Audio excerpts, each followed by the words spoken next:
Ready? Aim! There's too many! Anyone see my mammoth? Stuffy!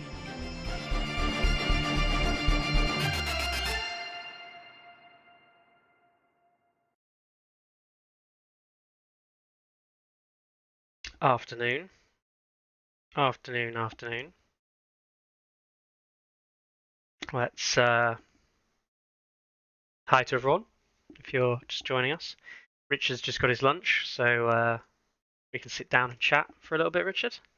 I'm going to be doing some hobbying. You probably just saw the absolutely terrible quality camera. This is, for those of you who remember, this is an old camera where I used to be on, and look at how bad the quality is. The camera is so bad.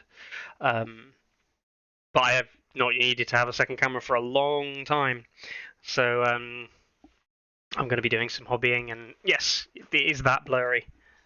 It's an autofocus camera, and the drivers no longer work properly for it. So rip. Going to be doing some hobbying while we talk about some stuff. So I'll be able to work on that while we talk today. How's everyone doing today? Everyone well? There we go. A bit better, isn't it? I'm probably going to get the angle right. This is why it took me a bit longer to start today's episode, because I was having to find this and set it all up. Good afternoon. So, there we go. Varamir, get the angle right. There. Varamir, who I've already actually done a lot of work on the fur. Can't really tell because right there. And shit camera. But yeah, I'm going to be doing some stuff on him because he's the last piece for my army. There's the better camera. Crohn's is adequate. Richard says, yep. Cool. I've got some images to show you guys as well. Some stuff that people have sent in. This is my now finished 1-1 as well, which I finished up the other day. So I'll hang on. Put him on the big screen, shall I? So there's 1-1. Nice and finished up. Okay. View of the base there. Come on. Why? See, this is the the camera not auto-focusing when it wants to focus, and being a dickhead. So there's how that looks with the thin banner on the back as well, which I need to just muddy up a little bit. That's basically done. Just got some snow to put on 1-1. So he's got to be done as well. What is this hand cam? I only came for Tourney Ground, not OnlyFans. I know, right? But we also finished up the Varamir pets this week as well, so gonna be doing all of this while talking a little bit about tournaments and stuff as well. Just a general chill out this week, to be honest, because for those of you who weren't aware and didn't see the announcement, CMON made an announcement of basically Season 3 dropping later this week, well, early next week, Monday next week. So yeah, looking forward to see that bad boy in person. Yeah, Richard, I need to see if I can bring them over to the US. I can actually bring my stuff over to the US. I've got the option available. But it might just be an ease of transport thing. I might choose not to, which is a big shame because I kind of painted him up for that. But yeah, might finish him today as well. I made it live this time. Thanks, Randall from Imperial Minis.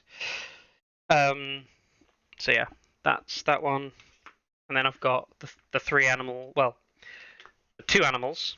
I've got Barok's Bears also done, and I've got to do Varamir, who's going in this one. Because obviously you can see the snow's but not been done on Varamir's base either. So, but I do the snow like one of the last things. So let's put those to one side for now. We'll get working on Varamir. It is a large piece. To be fair, it would fit. I just don't know if I'm actually bringing my army, Richard. Genuinely, I might just look to borrow an army from the US because of like mild problems transporting it across the UK to the US. Like, it's not impossible, but I definitely might just do that. So yeah, we'll see.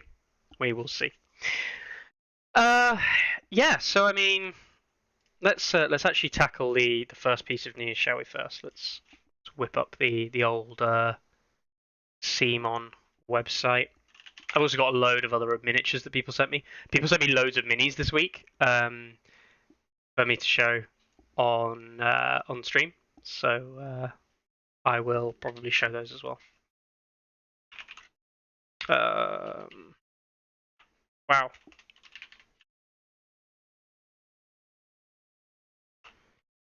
Is it? I have forgotten the Song of Ice and Fire website for CMON. Oh, no, I haven't. I just couldn't type it in correctly. When will you finally play Lopez?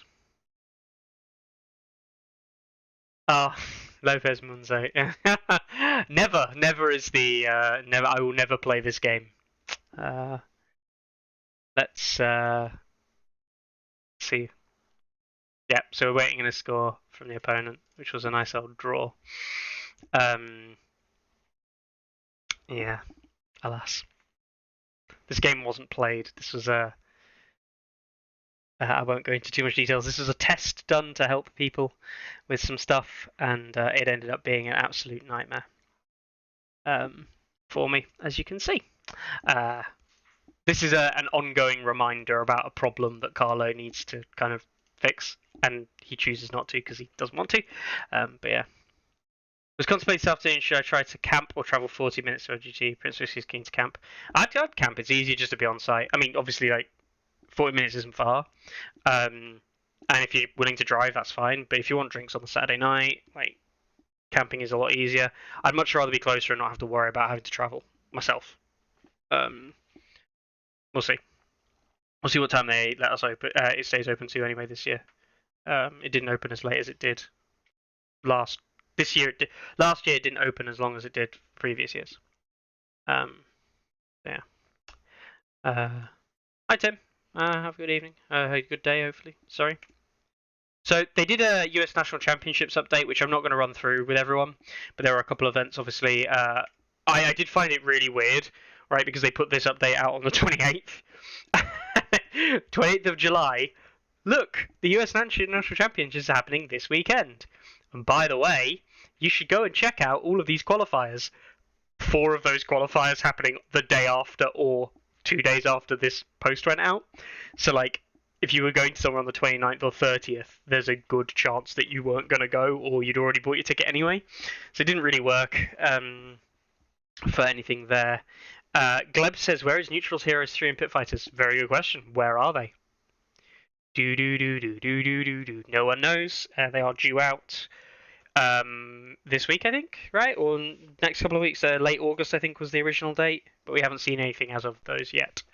I believe that there are people in the community who do know what they contain, but again, we've got the update next week, which is obviously going to be the more important of the two things.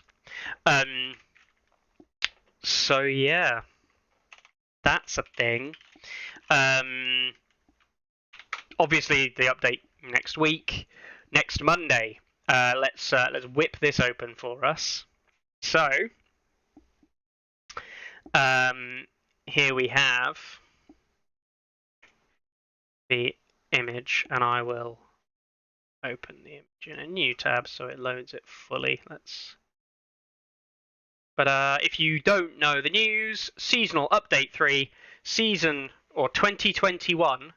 Season 3, so yes, it's still 2021 Season 3, this is becoming the meme, is coming August 7th, noon EST. Noon EST, for those of you who don't know, I mean, most people here probably recognise it now, noon EST is literally 5 o'clock on the dot in the UK. Now, for those of you, again, who might not be as familiar with the working world, but 5 o'clock is when we finish work. So next Monday, in theory, this drops the moment I stop working for the day. So next Monday, we might start early. We might start, here to watch this week, says Kurt. Yes, we will, we'll potentially start next Monday. I keep saying next Friday. Potentially start next Monday's episode quite early. It might be as early as 5 o'clock. I'll probably even put the announcements and stuff out this week for it. And if it's not out at that time exactly, then obviously we'll just do some preamble stuff to, chill out there. And I've got a whole range of people who are going to be joining us potentially to talk about the patch, to give thoughts, opinions as things go through. We're going to be cycling people in and out, because there's going to be a lot of people who probably want to have discussions on it, have their say, talk about certain things, and yeah, we're just going to play it by ear, try and schedule it out. I have no idea how I'm going to schedule it out without seeing what's in the patch, but the old classic, sod it, we'll do it live. Fuck it, we'll do it live. So yeah, we'll probably do that next week. We'll see how that kind of shakes up. Yeah, new patch. Lots of things are apparently changing. There's been things in the wind about some of the changes that are being proposed, so we will see. Yeah. But if anyone's got any questions this week, feel free to fire them over. I am probably going to be doing, not a long stream, but just a short stream doing some hobbying type stuff while we wait. And looking at some of the other awesome hobby stuff that people have sent me this week. What have I got? I have got this one. And I've got one other. Can't seem to find it now.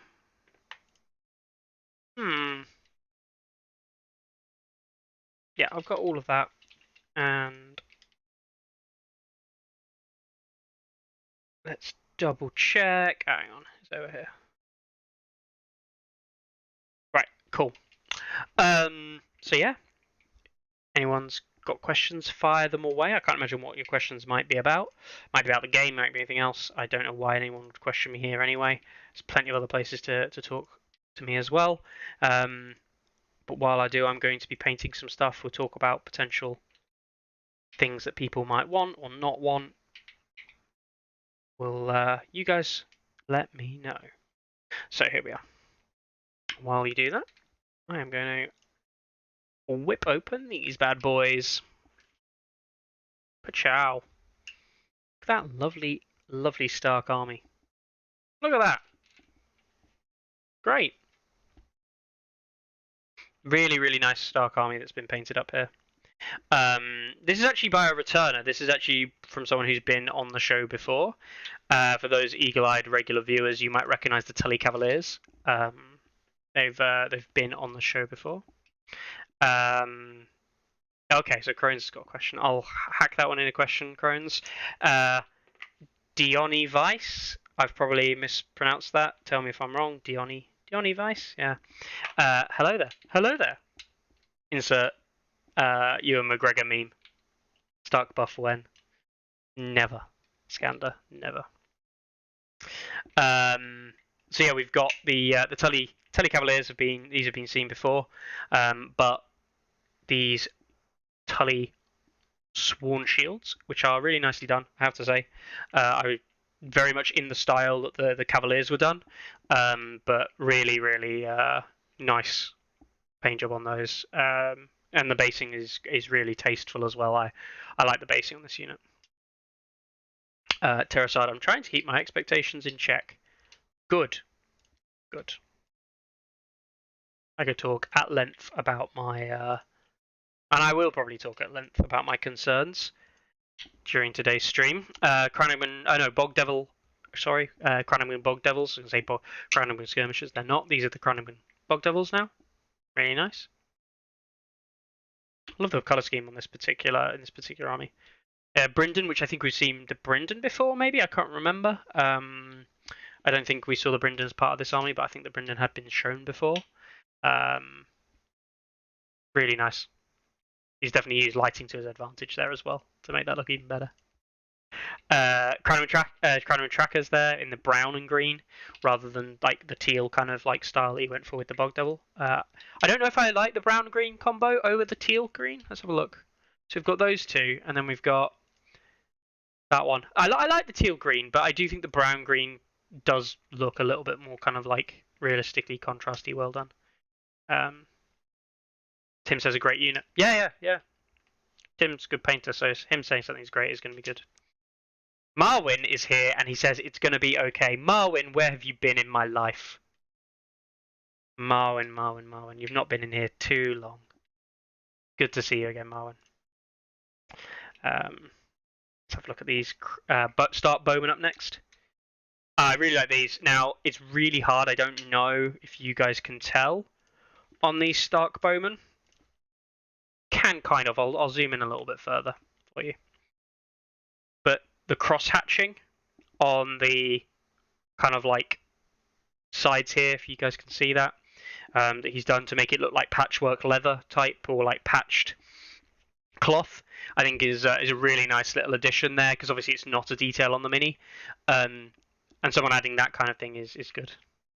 Marvin says, writing Winds of Winter takes a long time. It does, and I don't know why you ended up working as a ghostwriter for George R.R. Martin, but yeah, you see now it blurs out. Brilliant.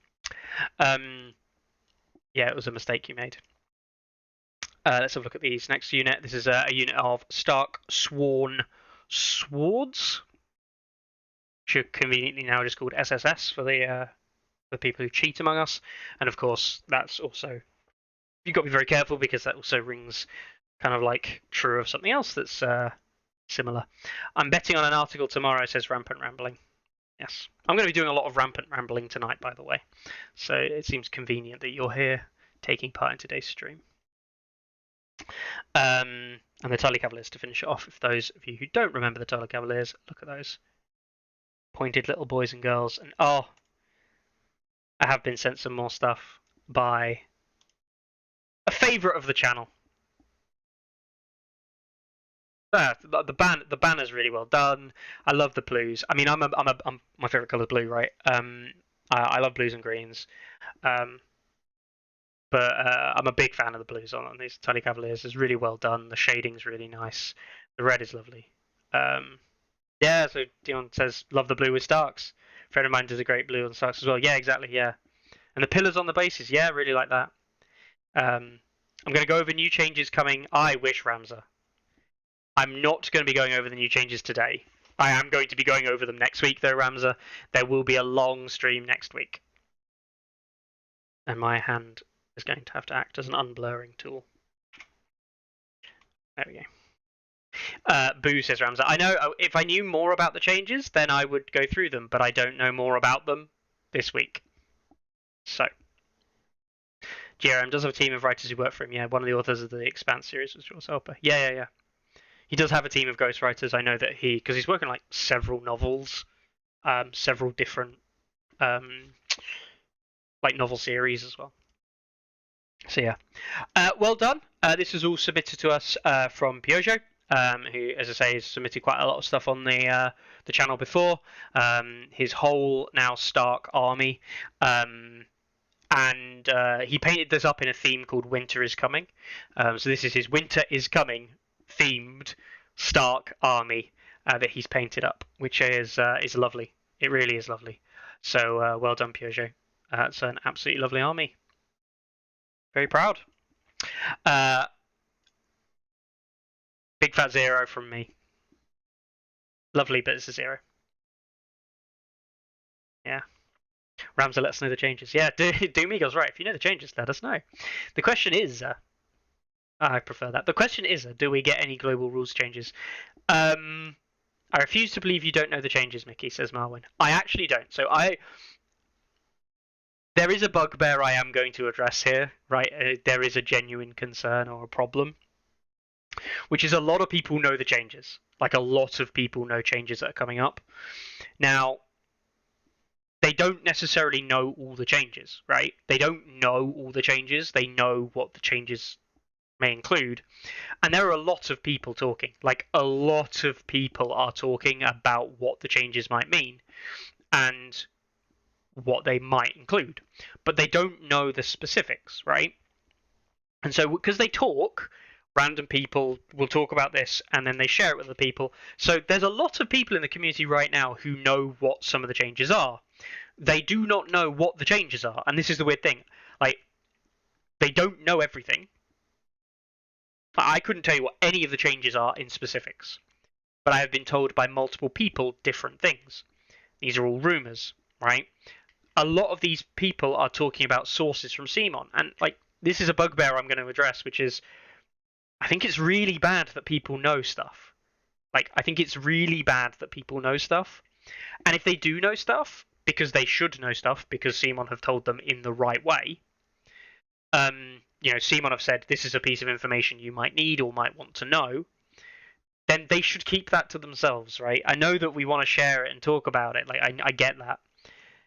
But people shouldn't share stuff that they know if they've been told in confidence. And CMON runs a very leaky ship. I have been shown some stuff in the last week, 2 weeks. And the stuff I've been told or shown, I'm kind of like, look, I didn't ask for this. I never ask people for spoilers. I never do. I just don't care. And not only is the stuff I've been like not necessarily like, yeah, as Cryptic says it completely right. I can't report on hearsay. But there are stuff that's now been confirmed by multiple sources that is yet to be necessarily confirmed in the open, but is something that I think a lot of people suggest. Bloody Mamas will be dominating the tourney scene. They're getting Sundering, Agile, and Order threaten. Invest in Juggalos now. Well, this is the thing, right? Like, I also have to be a little bit aware that a piece of information might not be true. And if it is true, that's fine. If it's not true, like, whatever.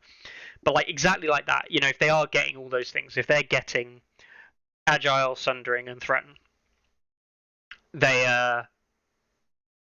might be worth picking up. But, like, the worst thing could possibly happen, right? Which is, Zorses are going to be amazing in the next patch. And then everyone goes out to buy Zorses, and Zorses get nerfed before the patch hits the ground. Like, what? You know what I mean? Like, like that is an actual thing that, if those remember, that actually happened.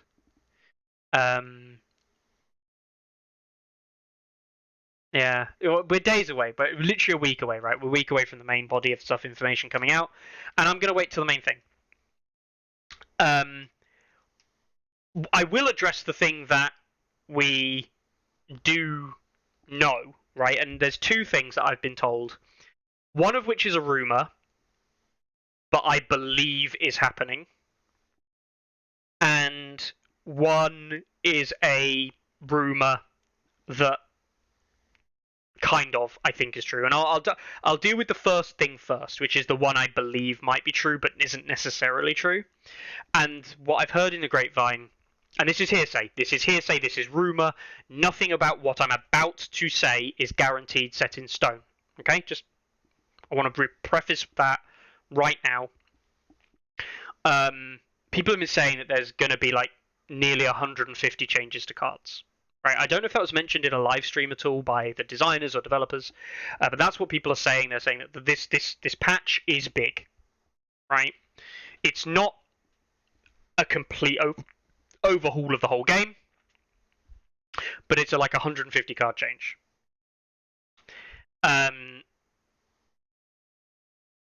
That is a lot of cards. Now, when I say cards, you have to remember this is CMON cards, not our understanding of cards, or my understanding of what a card is, or what I would call a card.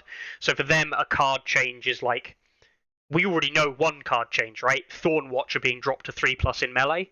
That is a card change, not a tactics card change. Please don't get confused and say, what, 150 tactics cards are changing? No. Every card in the game, so unit, attachment, and tactics, they're all cards, and there are 150 cards changing. That is what I've heard, or at least, or around. Yeah. That is a rumor. I don't know, obviously, any of those changes. I really don't know for guaranteed any of those changes. Sorry, I don't get told these things in advance by CMON, which might change in the future. Who knows? We'll see. Adam seems pretty good at what he does. More on that in a second. And the other change, now this one I believe this is true, but I do not know the ruling for it, and this is the one change to the game that I know. No, there's actually another one now I think about it. Christ, I've just led everyone on there. This is the one change to the game that I know, I suspect will be coming out. Right? And this is the rumour mill. I've been told this by about 7 or 8 different people. And I won't even say they're hearing it from the same person. These 7 or 8 people are all in different countries, different continents, whatever. I had somebody in some part of the world telling me, "Oh, I think the patch is going to drop on August 7th," and he was telling me that last week. And then Friday come around, "Oh, by the way, we're dropping the patch August 7th," and that person messages me like straight away, being like, "Ha, told you so." Like, there are a lot of people in the community that know a lot more than I do. I am not even remotely the most informed. And again, that annoys me because I think that's really bad practice. But, so, right, I'm going to tackle that one, Rampant. Yeah. So let's go from there. The other change that's happening is there is believed, and there are rumours, not confirmed. Please remember that this is not confirmed. There are rumours of a pass mechanic being introduced to the game. I won't say what I believe that pass mechanic is or how that will work, because I don't know. I've not seen the rules for it, and the way that the rules are written matters a lot for a pass mechanic. But rumours are that there is a pass mechanic coming to the game.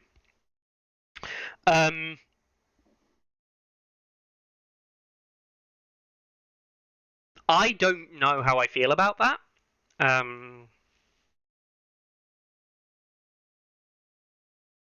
BRB just running to tell my friends, yeah, no worries, Tim.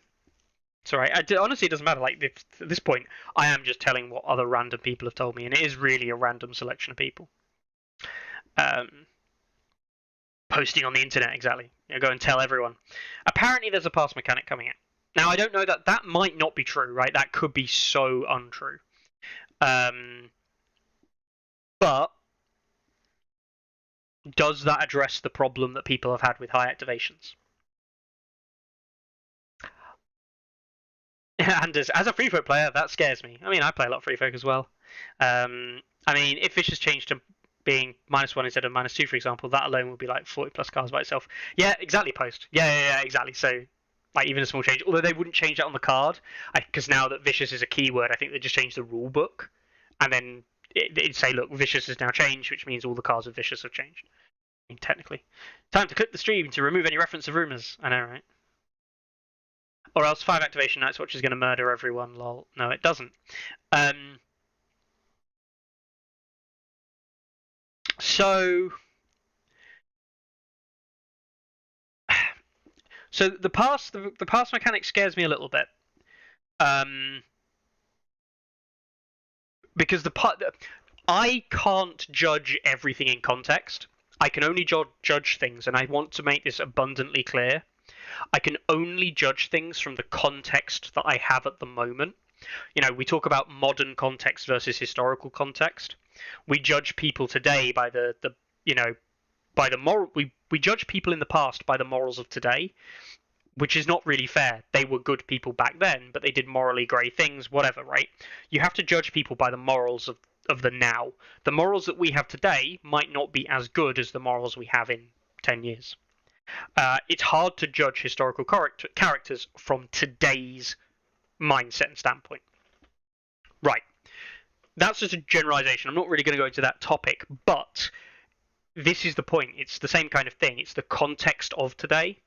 And the context of today, I'm not convinced a pass mechanic is a good thing. Okay? That sounds mental. Mickey, you play Free Folk.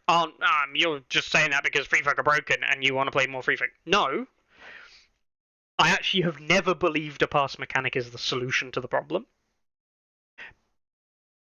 I've never believed that. What I've always believed is pricing things appropriately. And if that means undercosting 8-point units, or giving more free actions to those 8-point units, that's fine. We saw that kind of happen with Night's Watch, right? Night's Watch Relentless came out, and it was a 10-point unit that was 2 activations, and it did a lot of work, and they were dominant. The problem was not that Night's Watch was having 10-point units of real dominance of strength. That was fine, right? Night's Watch Relentless units weren't actually an issue on their own, right? And you're going to be like, of course they were. Well, not really. The problem... I don't know what the pass mechanic is, Zeodicus. Just literally a pass mechanic that you can pass and not activate a unit. It's a complete rumour. Just bear that in mind. The reason this is a problem, or the kind of like adjust it, or the reason that Relentless was a problem, wasn't that Night's Watch could have these dominant units and have these good units, but they did so while having activation advantage, right? It wasn't that they had 10-point units with 2 activations. It was that they had 10-point units with 2 activations, effectively with Relentless, in lists that were 8 or 9 activations. Or 10 activations. That's the problem. Not the existence of units with 2 activations, basically. So here's the crux, right? And this is where it starts to get dangerous. Is that if you introduce a pass mechanic, I can only judge it from today's context, right? Let's consider not Night's Watch, but let's consider Harmonulla, right? And Harmonulla, I think, is a really good example of this. Because Harmonulla, and specifically Martel, are in context right now, basically locked into a soft 7, right? Soft 7s, you see here, the 7 lists are just played vastly more than the 8s. The 4-3 is played like a huge number. 2,000 games of 4-3 Martel since they released earlier in season. Well, in season 2, I should say, not when it released. So, yeah, good enough. So, 2,000 games at 4-3, and what? 300 games at 5-2 or 5-3 between them, and basically nothing at 6-4-2, 6. And what we see in the activation win rate is that the 4-3 is marginally better than the 5-3, which is odd. Generally speaking, more activations do better. Martel's, that's not really true, right? They're about equivalent, right? We see 4-4 creeping in as well a little bit. Very few games played, though. Yeah, I mean, 2,000 recorded games in, since March? It's 4 months, about 500 games a month. It's not that many. So, anyway. Pass mechanics for Martels, these 4-3, great. Well, that makes, surely, if you've got a pass, surely the Martel list now is better into 8s, 9s, and 10s.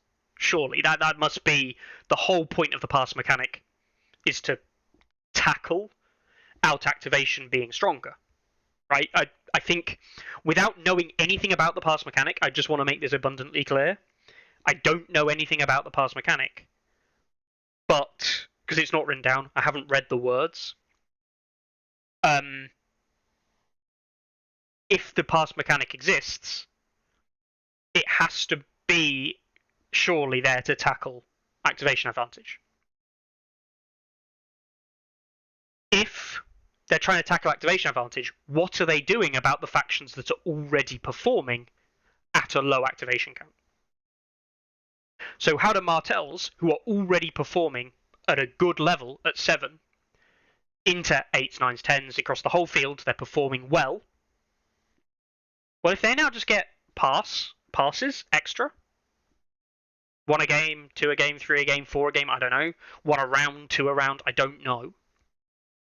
Isn't that really strong?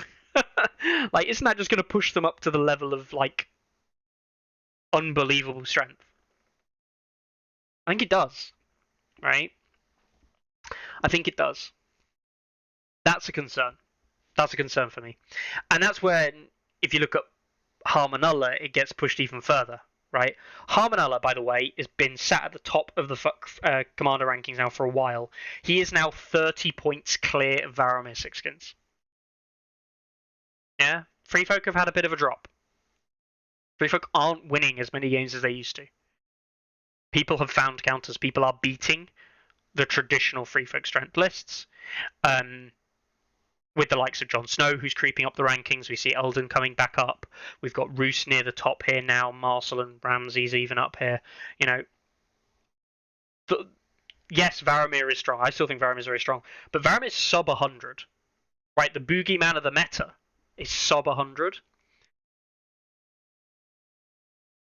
Mance is the second ratest Free Folk commander, and he's still kind of dropping down.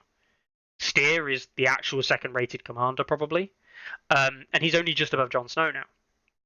So, like, the balance, like, people complain about this balance, like, the balance is really bad. I'm not convinced. Like, I am genuinely not convinced the balance is that bad. Do I think that Varamir needs challenging? Yes, I think Varamir creates a build and creates a list I think that is a problem. So I do think that Varamir is changing. Do I think that Harmonella probably needs to change? Well, probably. I don't know what that needs to look like. I don't struggle into Harmonella at all. But maybe he does need to change. Maybe he does need balance. Let's look into that. Big gain. Really big gain in the last few days, actually. In the last 20 games, he's gone up a lot.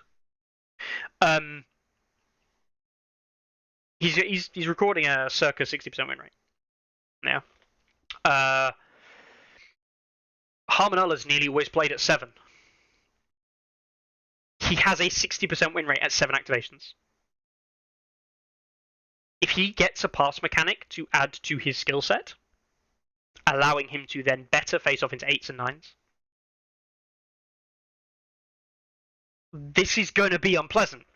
Like, really unpleasant. Like, really, really unpleasant. Now, let's go back to my point, though, in context, right? In the game as we currently know it, a pass mechanic added to Harmonella will not be a good thing. That is a bad thing. We do not want this. Right? However, we're making potentially a lot of changes to the game. A lot of changes. I don't know the context of changing, right? For all I know, they're going to remove... I don't know this, but for all I know, they're just going to remove supply aid from Harmonella. Bang. Done. There's a fix. And if they did that, maybe Harmonella will drop down. And maybe in the context of the new game that's been created by nerfing a Harmonella, maybe that context, pass mechanics would work, right? For this particular thing. But so John Bissett says, what do I mean by a pass mechanic? It's not the first time I've seen this question. In other alternating activation games, right? This is not something unique to Martell, by the way, right? In other alternating activation games, like I'll choose Marvel Crisis Protocol, MCP, for those that don't know. I create a roster, whatever, tournament games. I'm not going to go through that, but we both have our 2 forces facing up, and you have a number of characters. Let's say you've got 5 characters and I have 4 characters. One of the things I'm allowed to do is we say, right, the difference between the 2 characters is 1. You are allowed, I think, to pass 1 time each round. And what that means is if I went first, I can go, oh, I've only got 4 characters. I'm going first. I usually want to go first, so I'll do something. But in my second activation, you do something with your first character. My second activation of the turn might be to go, actually, I'm going to use a pass now. I'm not going to activate anything.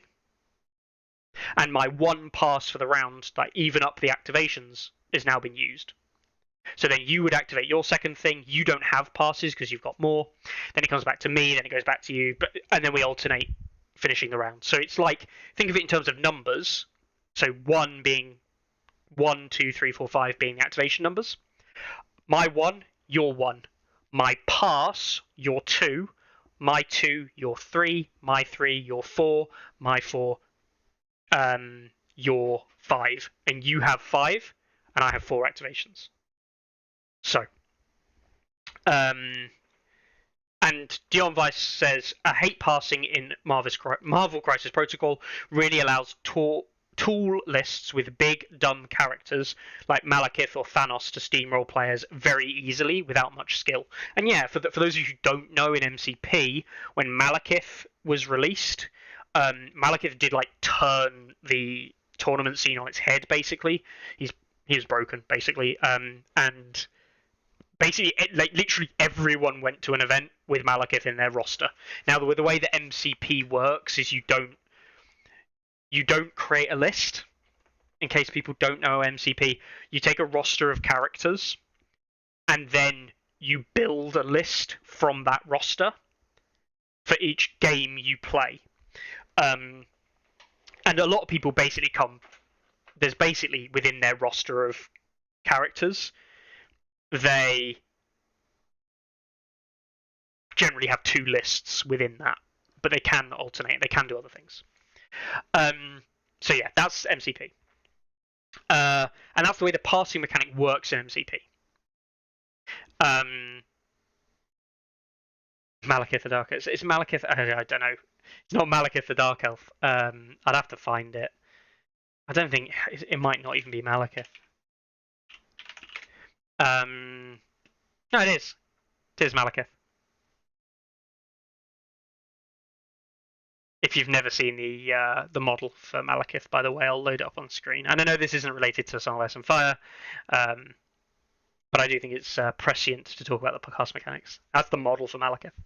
And if you've never seen it, it is actually a really nice model. So I can't really complain. But yeah.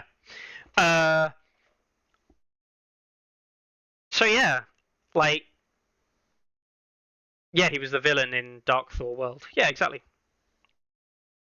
Dark World Thor, Dark World, that one. Yeah. Oh, Jesus, mind butt. So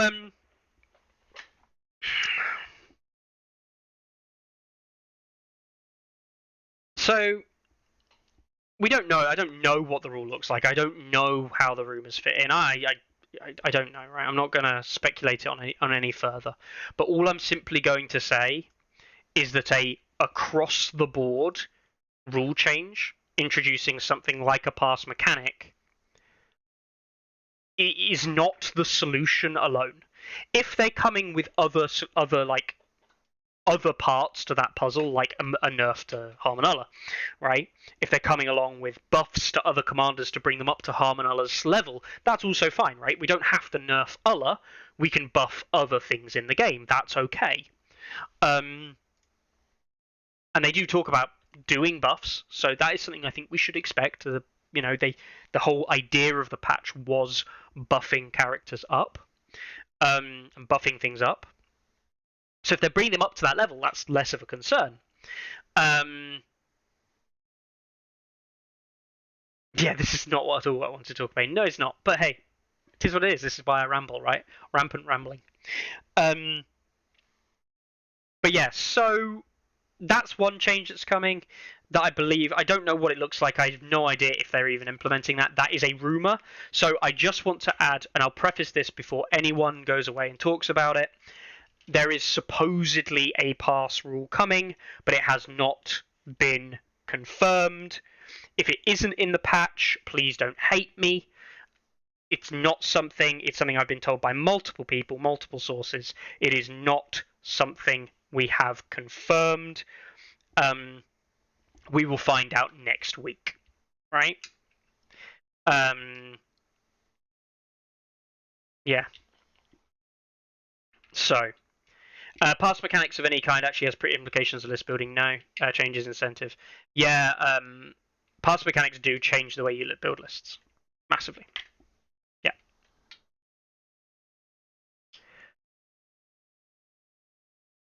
Pass mechanic will make things worse, says Terra. We'll see. It all depends on how it's implemented, right? It all depends on the implementation, and I want to make this abundantly clear. A pass mechanic alone is not a problem. Like, it really isn't. A pass mechanic without any other changes, if it was the only change, a pass mechanic would be bad. A pass mechanic with a contextual other changes is not bad. But they have to change a lot for a pass mechanic to work, right? So that's going to be important. It might just be that short lists become better, and that's not a terrible thing. We've had a long time where larger activation lists have just generally been better. It wouldn't be terrible if shorter lists are better up to a point, right? If running a 6 and 7 activation list is good in 40 points, that would be refreshing and it would be a good change. I'm not against that being a thing. What I'm against is obviously, and this is the hard bit, the way any base mechanic is written massively changes the power level of the base mechanic. And I can write pass mechanics that are incredibly strong and incredibly weak. You know, this whole Cryptic says this whole conversation is evidence of why leaks equals bad. Yes, Cryptic. Yes, exactly. Because we can speculate all we want, and this is speculation. This is rampant, wild speculation. Nothing of what I've just said is true. Nothing is wrong either. But from the context I am in right now, this is what I can see, and this is the problem. I'm looking at it from my context, not the context of where the game is in a week's time. You know? And I can't judge a mechanic based on what I know now, because that's not really fair. That being said, what can I say? I can say this. This update's going to be probably pretty large. CMON do not have an amazing history with large balance changes. That doesn't mean that this one will be bad. But the balance right now, and I really want to make this abundantly clear, like, the balance right now, as much as people complain about it, really isn't that bad. Right? Let's ignore neutrals.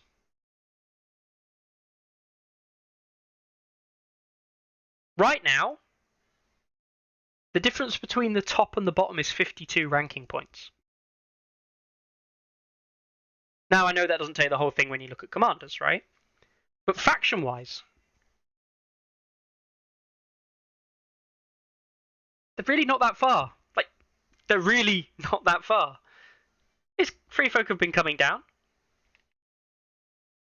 Night's Watch are going up a bit. Martells have been kind of circulating, coming up a bit as well. Mikkel says we should not ignore neutrals. I agree, Mikkel, we shouldn't ignore neutrals, right? We'll tackle that in a second. But the other 8 factions are not that big. How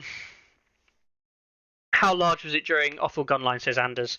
The change for Offal Gunline was basically everything in the game changed, outside of, well, even some core mechanics changed, like Panic dropped to plus 0 instead of plus 1.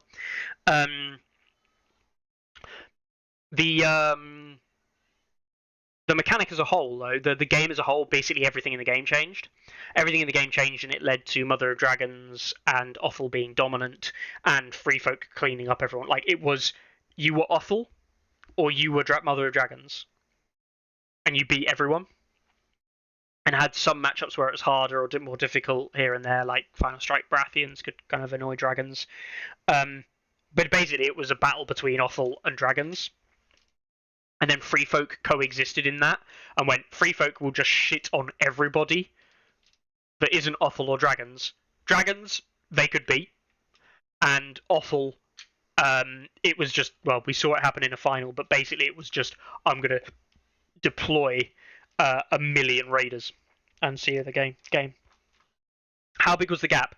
Oh, more than this. The ELO gap, I would have to go back and check the archives, how big it was, because I don't have it necessarily stored at hand. But the difference was large. If anyone actually cares, like, I know this sounds like really pedantic, like, if you want to check where the game was in a certain state, right? This is what I do. I will go onto the Song of Ice. Oh God, I don't want to have that playing in the background. I will go on to old episodes of Stats Tourney Ground because you can usually see the rankings on there. Right, and I know that sounds like really like, oh, I can't be bothered, but like, I'll go back to pre-season 1. Have a look. The last week of so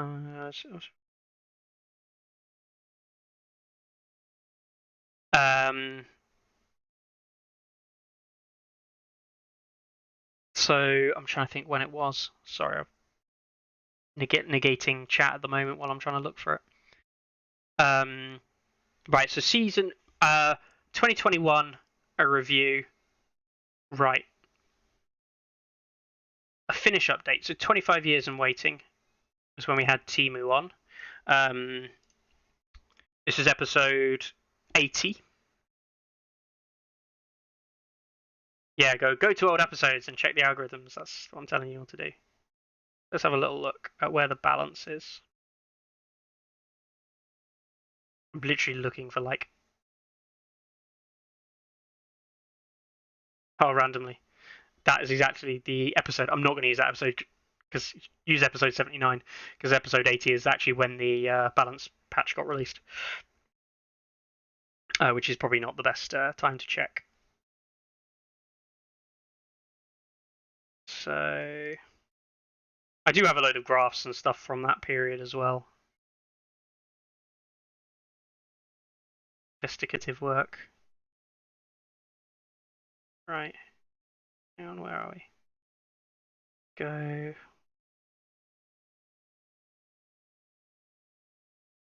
Yeah, it was a lot bigger than now. Like a lot bigger. Alas, I don't actually have the data. Maybe 79 is not even a good episode either. Christ alive. I'm not going to spend all my day doing this.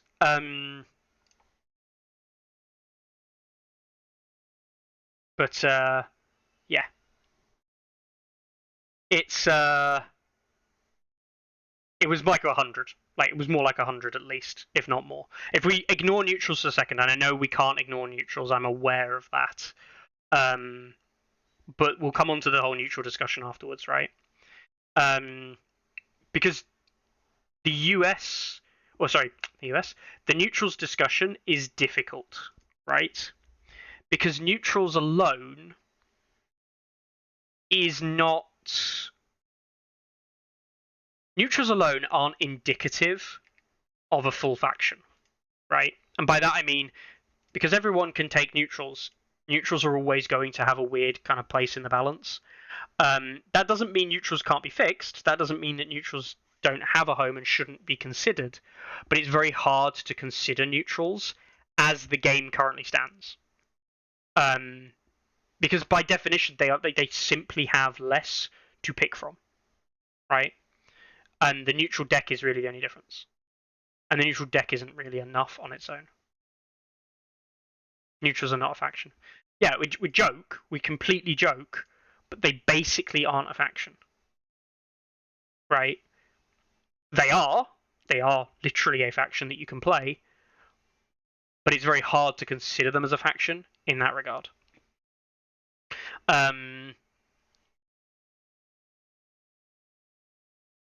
So yeah. Let's have a look. Sorry, I've been completely neglecting chat during my investigative work. I've gone all the way back to episode 76 now. Trying to scan through and see if I can get a snapshot. There is a way I can check this after the episode, which I'll probably do. But I can't do it live very easily. Right, so what else have we got? Yeah, it was like a 100 to 200 point difference. I think Othel was like 150 odd, and the lowest commander was like 80 odd or something at one point. And that's not including neutrals. So yeah, the difference was like 200. Which is the same of John Howland as well, back in those days. We shouldn't know neutrals. It'd be nice to have commanders be more relevant than just 1 or 2 per faction. Yeah, I agree, Alex. I do agree there. Current balance are overall good. There are 1 or 2 ridiculous individual things in those factions that distort our perception. Yes. Yeah. Wouldn't it be funny that Boltons can't take neutrals because the balance patch will say that no one can take neutrals anymore? That would be hilarious, post. It was a lot bigger than now. I don't know the actual number, but the problem with Othel as well was that the gun line list was incredibly easy to pilot. Yes. And had no weaknesses, basically. Outside of potentially Mother Dragons as a weird off counter. It's time for the real speculation. Oh, what's your favourite Winds of Winter theory? All this scrolling through old episodes distracts Mickey from hobbying. His math brain needs to rest. I know, right? I need to have a lie down. Rest the old noggin. No. Point in case, like 50 points of difference, which is basically what it is now, really isn't bad. I know people complain, but as factions, 50 points is not bad at all. This is not a terribly bad spread. This is the best spread it's been for a while. Like, I do mean that. Like, this is a really good spread for factions. Commanders, like, obviously, if we dive into commanders, Armanol at 123 is a long way up. Let's just jump straight down to the bottom. And we've got minus 90. So, you know, we're, what, just over 200 points difference, including everything. I want to say Offal was, like, nearly 200 points alone. Yeah. Episode 75, minute 24:22. Oh, legend. Thank you very much. That'll be good, because that's like in the middle of the season as well. I'm actually going to check this out for exact numbers. One of those things. Someone asks and I've got to try.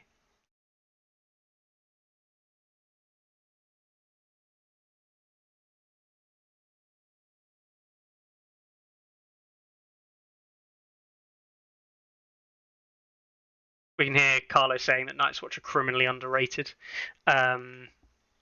Just here.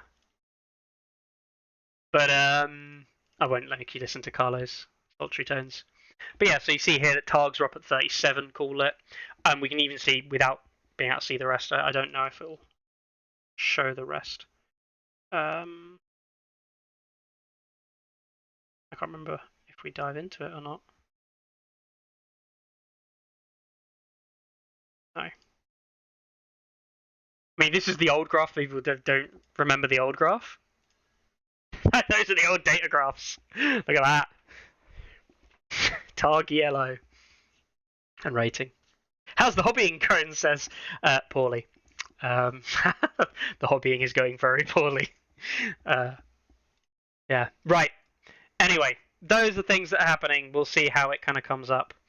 We have another little entry. Now, I know that this one was kind of shared on online as well, but he wants me to show it, and of course we will. Bran the bodybuilder, Mr. McDowell. I'm pretty sure it's Bran McDowell. Now I say it. He has shared with us a lovely Varamir piece with his custom Varamir that he's kind of edited, put hair on Varamir as well. Made him look a lot younger. Is this? He says, you know, this is a cool mini or not submission, and I will have to say that this model alone is a cool mini. Of course, Bran, I will have to represent Carlo here and say that your added height on the base is poor and bad. So bad you for adding height. Flat 0 from Carlo. But yeah, lovely. And Shadowcat there as well, making the Shadowcat not look like shit. Still looks like shit, of course, because the Shadowcat model is terrible. But he's done a very good job there of detracting your eyesight from the Shadowcat. So well done that for Bran. Strong 0. And a Wolfpack, similar to the way I've done mine, I think. Love it. Really well done again, Bran. Really nice. He paints some lovely stuff, doesn't he? Well done there. Lots of 0s from me. Harem here, yes. My dad works at George R.R. Martin and says it's near releasing because we wouldn't behave. Wow. It's never releasing because we wouldn't behave. That doesn't surprise me.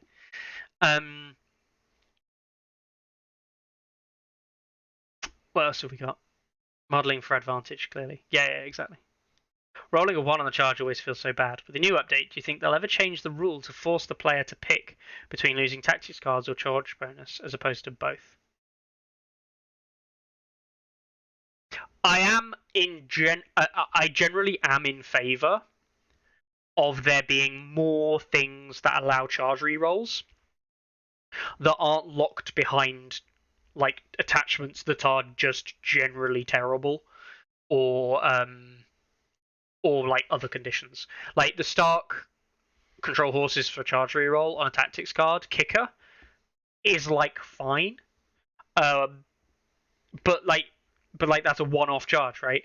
The Night's Watch, like Watch on the Wall with +1 move and charge rerolls, is like busted levels good. Because like it's not just +1 move, it's charge rerolls as well for the rest of the game. Like that's insane. That's insane. You know, especially when it's coming as kickers on the back of like charge cards from like certain commanders or certain factions. Like charge rerolls for targs on one card, which is like feels bad. I know Marston has it on Dev Impact, but like it feels bad. Yeah, I'm a big fan of more charge rerolls being in the game that aren't locked behind like Nightly Vow. Like Nightly Vow. Like how is this thing able to exist?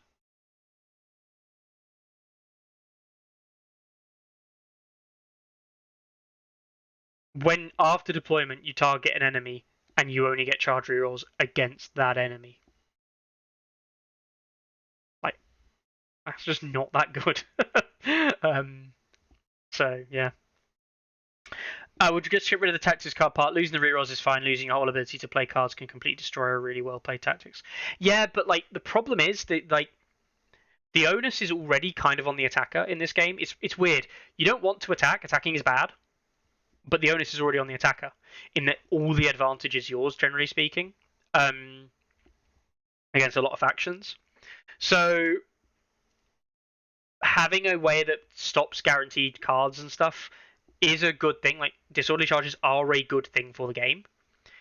It's just a feels bad mechanic. Like it's a positive thing for the game, but it feels bad, and that's hard to try and justify or reason with, unfortunately. I love how they nerfed it from a free march to something almost as busted. Yeah, I know, right? It is kind of ridiculous. It feels so bad to lose both charge rerolls and the ability to play tactics cards, especially for like a guaranteed charge. Yeah, well, that's the thing. Like, if a charge is guaranteed, I think it's quite important that you lose the ability. Like, it is quite important. I'm not sure. I don't know what I would do to fix it or how I would kind of. I don't really know how I feel on it. I simultaneously like charge reroll, don't like charge rolls, but simultaneously think they're important. Because otherwise everything's just guaranteed all the time, and that just gets difficult.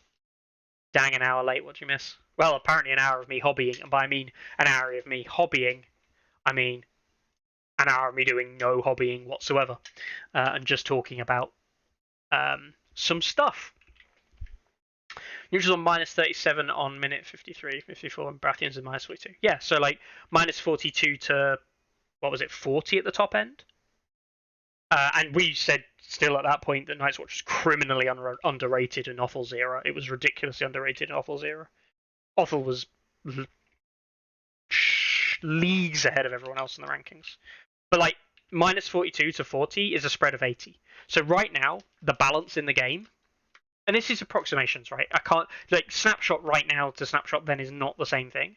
But the balance right now is a difference of 40, not including neutrals. If we include neutrals, it's 100, because neutrals are genuinely just that bad. Like neutrals are terrible. But it was 80 during a period when neutrals were playable. If you made neutrals better, you probably concatenate this list. Genuinely. This, these 40-point missing points in neutrals, let's say they go to -20, or give or take, and you plumb those 40 points spread into the eight other factions, then it's 5 points difference. For everybody. And it's all coming down by 5 points, I would add. Now, it probably doesn't affect all of them equally. We could debate that, of course, massively. Like the maths behind that is not true. Like that's not how you can use the numbers. Massively oversimplified the system. It really doesn't work like that. But like the balance wouldn't be worse if neutrals were made a bit better. Like, that's the point. Martells are still going to be beating the other factions most of the time, and they're not going to be massively changed. They're not going to massively decrease in ability because neutrals as a faction got buffed. Of course, if you buff neutral faction, you buff the stuff that other people can take as neutrals, which is a problem. Disorderly charge is the concept of fire, but it's just harder kind of punishing. Yeah, it is. Well, this is actually a very good point, NetLab. I've started playing the game in a way where I don't want to make a charge on a 1. And that sounds really odd, but sometimes the position that I want to be in, if I roll a 1 on my charge, is better than actually charging and hitting the enemy. Really good examples of this are like charging against Baratheon Wardens as free folk. I don't want to roll a 1 and charge your Wardens, because then I kill myself with Counter-Strike. That sounds bad. Don't do that. But if I roll a 2 and I get in, it's not disorderly, I get my rerolls. Oh, but you'll have to take a panic test if you fail. Yeah, but if I'm on 5 morale or like 7 morale with maybe a weirwood nearby, I'm probably fine. Like, I'm willing to take the morale test because, not with raiders necessarily, but with other units in the game, that might be 3 wounds. Like, if morale is good, and morale is generally speaking good on units that people play, it's probably not gonna be 3 wounds. In which case, like, defensive tech, like a horrific visage, if you actually hit the enemy, would be worse. Counter-Strike with disrupt would be worse for you if you're disorderly. Yeah, that's fine. I'm cool with that. Yeah. How do I get the heart symbol? This heart symbol in the way of my chat. Oh, you probably have to click something. Carl, you probably click something. I don't know. Anyway, yeah, so I think the balance is pretty good. Right, and I'm not just saying that. It's the failed charges on the 2+ at the worst. Not necessarily, Carl. Unless you did. If you're happy with that, it's fine. Deliberately making sure it disorderly fires a failed charge. Yeah, like, not. This is actually the weird thing. You don't want. It all depends on where you. It all depends on where you end up, and it's the game state situation. Is that panic test worse for you, or better for you, or is the position that you've got from failing the charge better or worse for you than making it, but disorderly? And sometimes making it but disorderly is worse. All depends on what you're facing, who you're playing against, that kind of thing. It all depends on the way the game is being played, what you're trying to achieve with the charge. It really is. It's not just a simple fact that all disorderly charges, maybe you didn't want to make them. Sometimes you're making a charge because you want to engage with the enemy because you have more ranks, and like that's a good thing, but not all the time. Like, if I've got 3 ranks and you've got 1 rank, a disorderly charge is probably fine for me. But like, if I've got 1 rank, if I've got 3 ranks and I'm charging like Elden Wardens on 1 rank, and I roll a disorderly charge and I'm vulnerable, and my opponent plays martial superiority, and then I roll 6 dice because I'm on full ranks with like raiders, for example, and I roll 6 misses because I'm hitting on 5s with no rerolls, and then I take 12 hits back thanks to Counter-Strike and martial superiority, and I nearly kill my own raider unit. Yeah, that charge is pretty dumb. But if I was successful on a 2+ and get my rerolls, I'm probably not going to kill myself. The genuine thing against some enemies, like, it's better to make sure it's not disorderly. If you're gonna charge, make sure it's not disorderly, and you can only make sure it's not by disorderly by making a 1 a failed charge, rather than a disorderly charge. My true love is outflanking Vargo and Bastard Girls with Eris Oakheart, staying on swords and using careless aggression. By the way, that exact thing happened, kind of, in a game I played against a Martell player. I charged their Outriders staying still, and I played martial superiority on his attack against me when he played set for charge, and he killed himself with his own attack, with his own set for charge on my own unit, which is because he didn't have rerolls, which is equivalent to charging across a bog, or charging disorderly charge. So you just got to be wary of stuff like that. Cool. Anyway, we'll see you next week, won't we? We see you next week. I wanted to give congratulations to those who did win events, by the way, this weekend. There were 4 different US qualifying events. We had some up in Minnesota. I think the one in Minnesota was won by Swole Chungus. So well done there. We had Fo Abalak win his in the Upper Great Plains. Carl run the Midwest, the Wardens of the Midwest July event, which we're more about. Curly Whirly won the Battle of Bannockman's Bastards. Well done to Curly Whirly. That was me, says Crones. It was you, wasn't it, Crones? Yeah, you died to my own. Well, you left. You put yourself on 1 wound before I then attacked you, which is hilarious.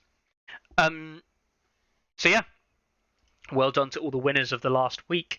So, should I do a bit of hobbying while people ask more questions? I'm never going to get this thing. Because Oakhart gives out the weekend too, yeah. Do we have a list of qualified people? No, I don't, Richard. I'm sorry. I know I don't. A list maybe exists. Silly question, I know. Very silly. How dare you possibly ask that question? Same water. Did I miss an update ETA for the builder? No. I think we've got Martel stuff. I don't know if the quality's good enough yet. Still haven't had sign off from Carlo saying that, yeah, all good to go ahead. But I know that he is working on adding Martel Heroes 2, or at least he was. I don't have an ETA for that currently. We're waiting for pictures to be ready. What was I going to say? King 4th at Daventry event, Carly. Nice, so close to a program with a theme telly list. Nice, Carly. You have an event this Saturday. Cool, Carl. The builder for the patch. The builder for the new patch is going to be a big patch potentially. It's going to be a big overhaul. It really depends on the nature of how they do the patch and what information we can gather. There are some things we can do quickly. There are other things that we cannot do quickly. I will be working to get assets ready for Carlo, probably, because I don't think the card builder that we've shown before will be ready. So I'll be getting assets ready for Carlo.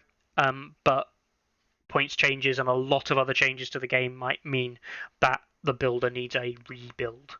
So just bear that in mind. So I don't have an ETA for that, unfortunately.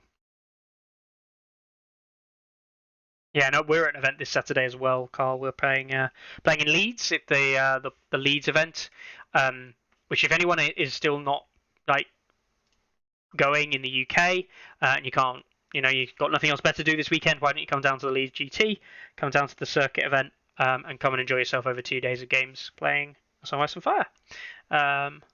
All the coolest people will be there, like me and Carlo.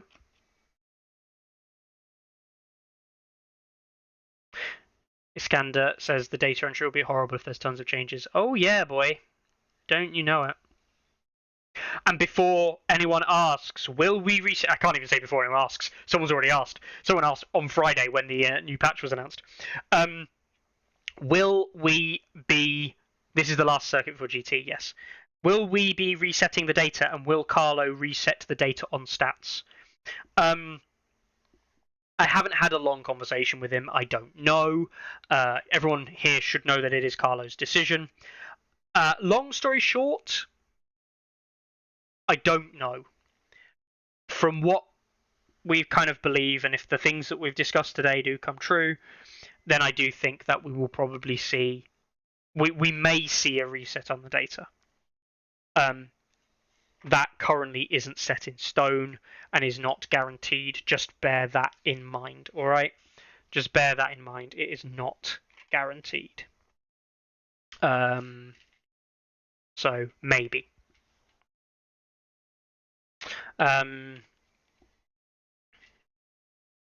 She can do some hobbying now. So,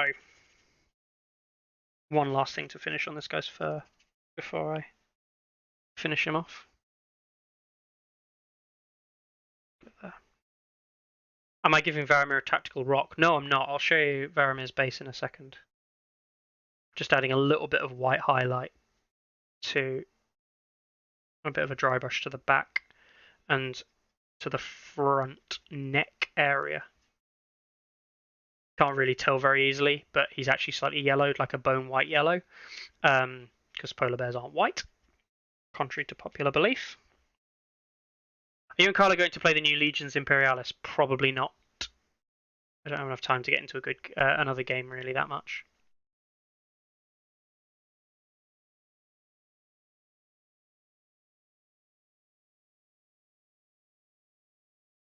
Okay. Name on the front. Don't reset, partition it. Don't reset what? Partition what? Look at that, it's terrible. Partition the data, you mean? Yeah, okay. We could do that, I don't know. Need historical ratings accessible somehow, make future Mickey's life easier. Yes. Reset all the badges too. Oh god. I really hope he doesn't reset the badges. He might actually. Actually, it'd be really cool if he has like historical badges. To say you did this, you achieved this. Other badges get reset though. So like the faction badges get reset. I might do that, see if he wants to do something like that to celebrate those who did actually. No, he won't want to celebrate people who got all the badges, because I got all the badges and he doesn't want to celebrate that. Because it's a me thing. Look, he's painting. I know, right? Barely. Just a very light white dry brush. Might add some more to that later on, but we'll see. Right. Onto my skin. Excited for the patch, but sad to see no deep about CMON Expo. Don't think anyone from our area has committed because of the lack of info. Yeah, it's not great, but I do think that Adam will probably get some info out soon. I do kind of expect another update next week. There's the base, by the way, so not a tactical rock. If I stick this in here.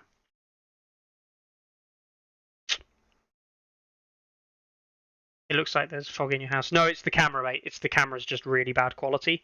I'm just doing this while people still want to talk. So that'll be the base for Varamir when he's finished. There's snow and everything. Get the good angle. There we go.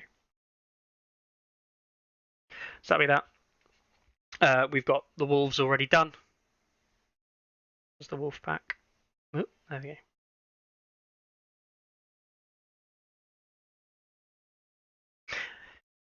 We've got the Shadow Cat's already been done with added eagle. So there's the Shadow Cat base.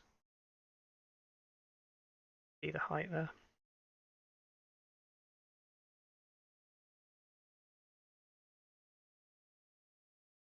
Again, the camera's really, really bad. Mickey's painting Varamir because he knows he's getting buffed. No, no, far from it. I actually think Varamir's probably going to get a nerf myself. And there's the Baroque Spore. The reason I'm actually painting Varamir is because I have, if I finish this week, this will be a fully painted list that I have, which will be the first fully painted list I've ever run at a tournament, ever. And I'll be able to enter it in from some stuff. For those of you who didn't see the 1-1 that I finished off earlier today, or did this earlier, he's got a few little things to finish. But there's my 1-1, crushing Sir Patrick of whatever it is.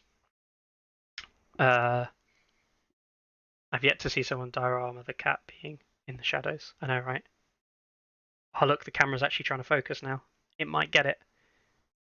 There's 1-1. And the guy's head he's crushed. He can't really see. He can just there. Where is it?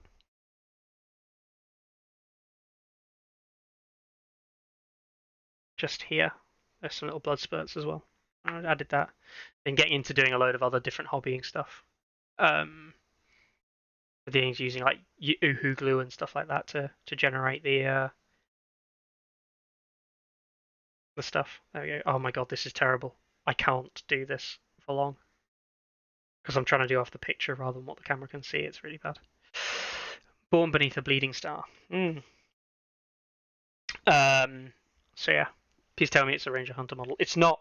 It's the most used dead body model in the range. Does it? If anybody knows, Lovett just finished his painting free for nearly 200 models. Ouch. If anyone knows the most, me and Dan were teaching about this on Friday, the most used dead model in the whole range. If anybody knows who it is, let me know. I'll give you a clue.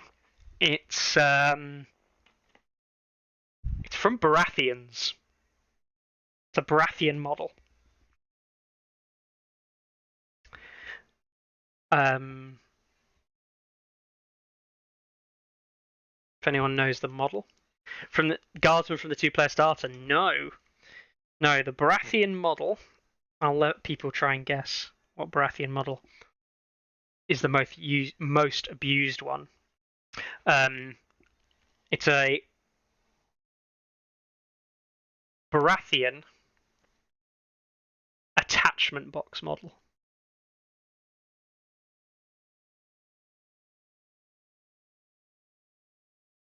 The Master Wardens, the Sentinels, no? No. It's you can barely see that pink, can you? It's Stag Knight Noble, the alt sculpt Stag Knight Noble with the hammer. I've put all of his bits away now. Cut the antlers off. I cut the antlers off for my guy because he's meant to obviously. Sir Patrick of King's Mountain is meant to be a Queensman. So I didn't want to use a Queensman model because I don't have a Queensman box.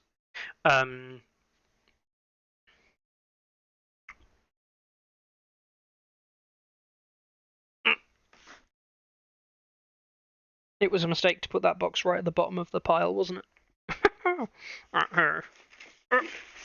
Alright. Making noises. I was about to just whip open a DSN there and cut him up. It's him.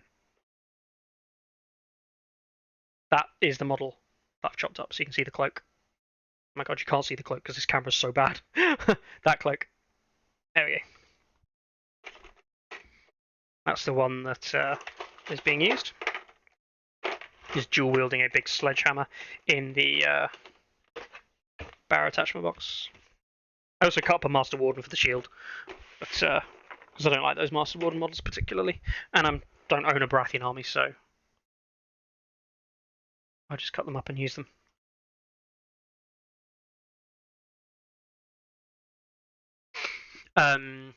So I mean, yeah. What else have we got to look forward to? Well, we'll see. I mean, we'll see where the balance kind of lies out. Right. Next week, the balance is all up for grabs.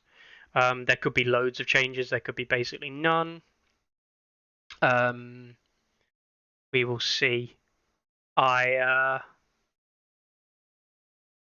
expect there to be significant balance changes.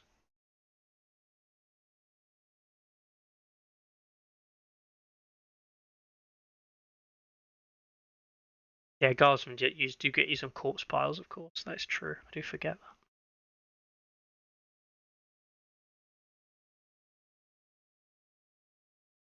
Use Lancer crossbowmen as well quite heavily as dead bodies. If I was to make a Frozen Shore list, what would I put in it? Frozen Shore units. Badum, Tish. I mean, I don't know. I'd probably put Chariot in it because I think Chariots are still fine at 5.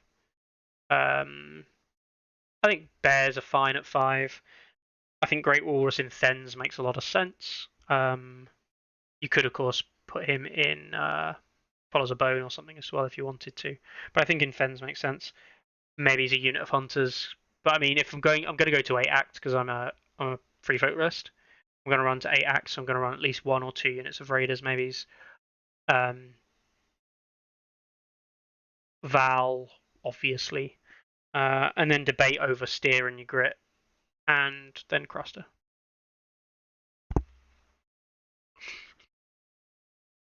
Got to do something about the John list that everyone plays. I lost it at the regionals this weekend. 10 points to 10 points, but nice I should have more on the table. I lost this list. It needs to be nerfed. I mean, that's literally the opposite of why we should balance something. But I get what you mean. Yeah, I hope they do change it. I hope that it becomes. I hope 2 things I want from the patch. I want free folk to not be very good, because it would be nice to play free folk fully across a whole patch and never get any flack for doing it. Because I'm fed up of it, getting flack for playing them. even though I think the balance is actually fine in this game. And I don't run Varamir a lot, to be honest. And so change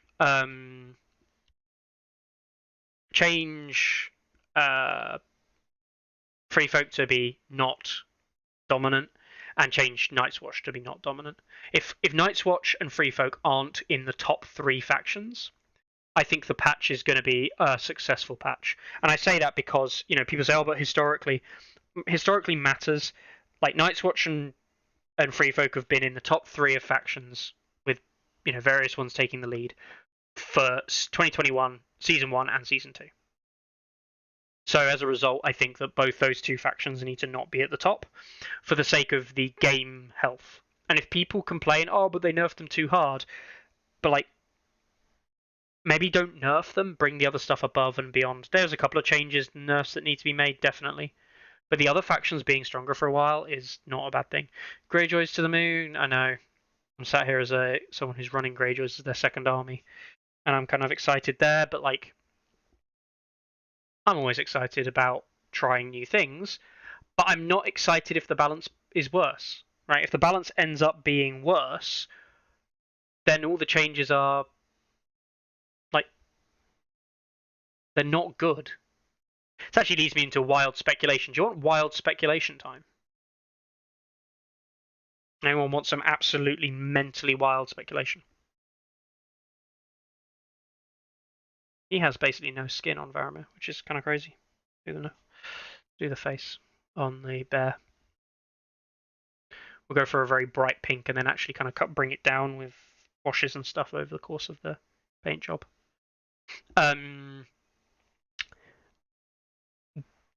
Genuinely, something I think is mental is the last balance patch. I have a theory. Would anyone like me to share the theory?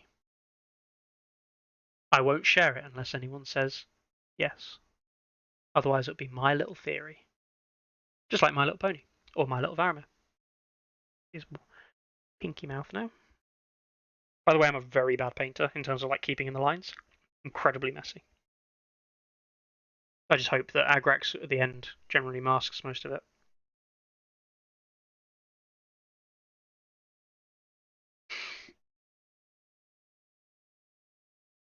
Again, if there's anything else you want me to tackle, I think I've covered all the questions that have come up so far today. If I haven't, shout at me and repost your question and I'll cover it again. Share the theory. Right, okay. So, the last patch, Season 2, a lot of people in the community thought it felt rushed. Yep, it felt like a half patch. My conspiracy theory, my completely wild speculation and conspiracy theory, we all thought it was rushed. I think it was rushed. Right? And I don't just say I think, you know, I'm not just saying, oh, I believe, you know, I think it was rushed too. I believe the conspiracy theory. No, I have a bit more compelling evidence for you. I genuinely believe it was rushed. Okay? Now, why do I say that? There was no announcement that the patch was coming. None. Yeah? They did a live stream the week before the patch dropped and said, oh, by the way, guys, we're releasing a patch. With a surprise. They didn't introduce us to, there's a patch coming, we will be doing a live stream between now and then to discuss it. It was, oh, we're doing a live stream on this day. And in the live stream, they talked about the patch. Right? So, there's your first thing that's a bit sus. Second of all, right? Well, because CMON they just generally don't do that. Like, look at the number of people who have been talking about Season 1 semi being released. Or, sorry, Season 3 being released this week.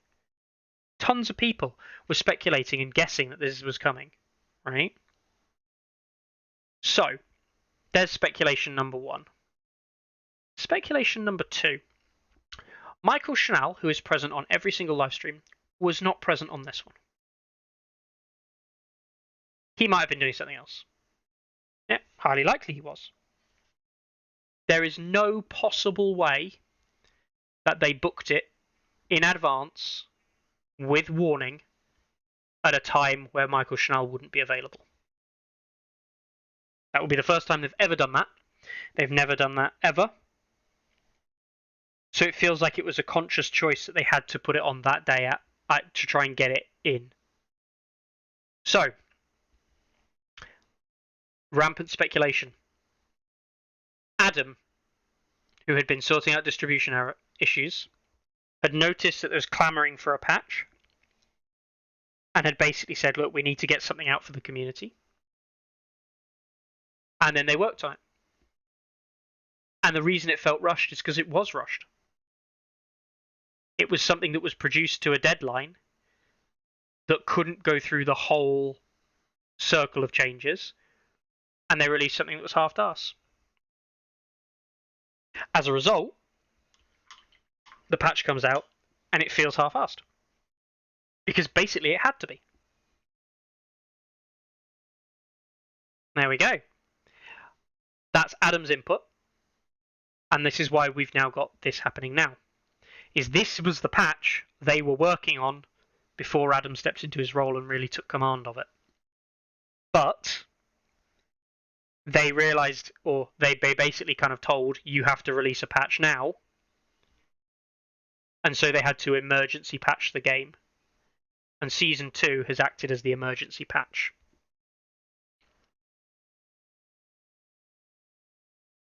And that's why Season 2's balance patch was simultaneously very good for the game while also being bad. Season 2, there was almost no changes outside of like Corrin. There was almost no changes whatsoever that people thought were terrible. Right?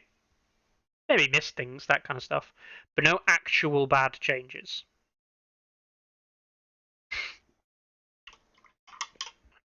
They did exactly what the community had asked and wanted. We discussed that at the time. Maybe that's exactly what they'd done, because that's what they were trying to achieve. Yeah? It was so slim but good enough. Exactly. And yet, I would just like to reiterate, we're probably in one of the most balanced times the game has ever been. This is the most balanced the game has ever been. And how many people are clamoring for a balance change? And I'm going to say something really horrible to people now, but I really want people... This is like a Carlo level troll on the community. But I really want like people to really actually adjust their opinions of themselves. Right? It's a big ask, I know. And you're probably just going to be like, shut up, Mickey, you're an asshole. Right? Do you want to see the game balanced? As an individual, right here, right now, can you genuinely tell me that you want to see the game balanced? Or do you want to see the game changed? Because if you want to see the game balance improved, then a massive update like what we suspect we're going to be getting is likely to see something slip through the cracks and the balance of the game get worse. So the new balance patch should be taken with a heavy level of salt. Not just because Greyjoys are going to get better. So if you want the game to be more balanced, the patch we're about to get probably isn't the solution.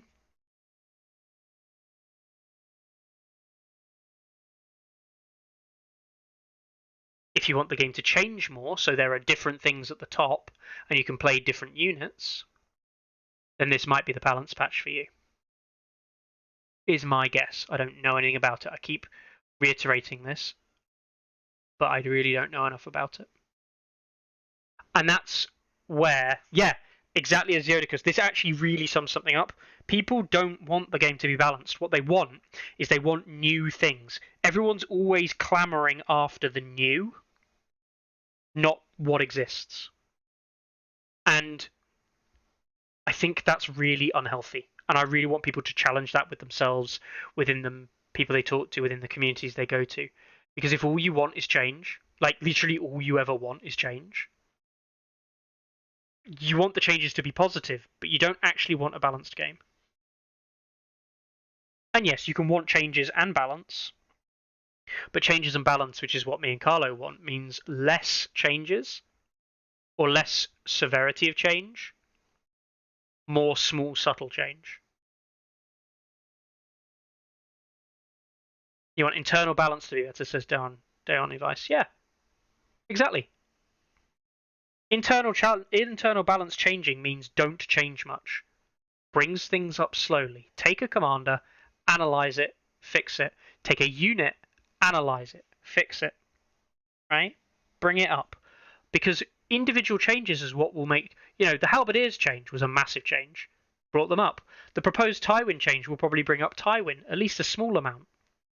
But if we're changing Tywin and we're changing, I don't know, Mountain's Men to make Mountain's Men better. Oh, and by the way, at the same time, we'll also improve Castle Rock Honor Garden. And oh, by the way, at the same time, we'll improve this and we'll improve that and we'll improve some NCUs while we're at it. Like,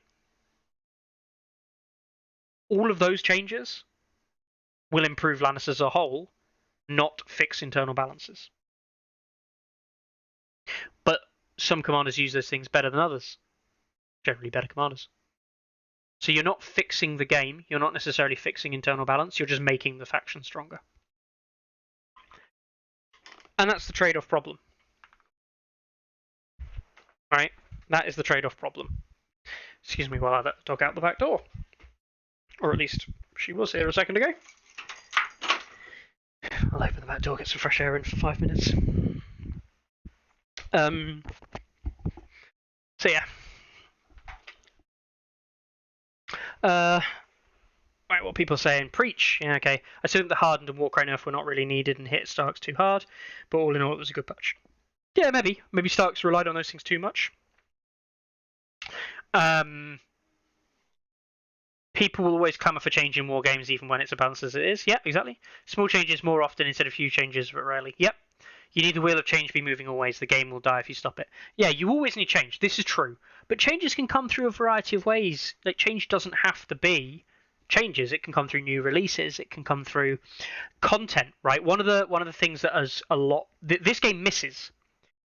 I was talking about this for a long time with someone the other day. This game misses alternative play modes. And what I mean by that is I know that when...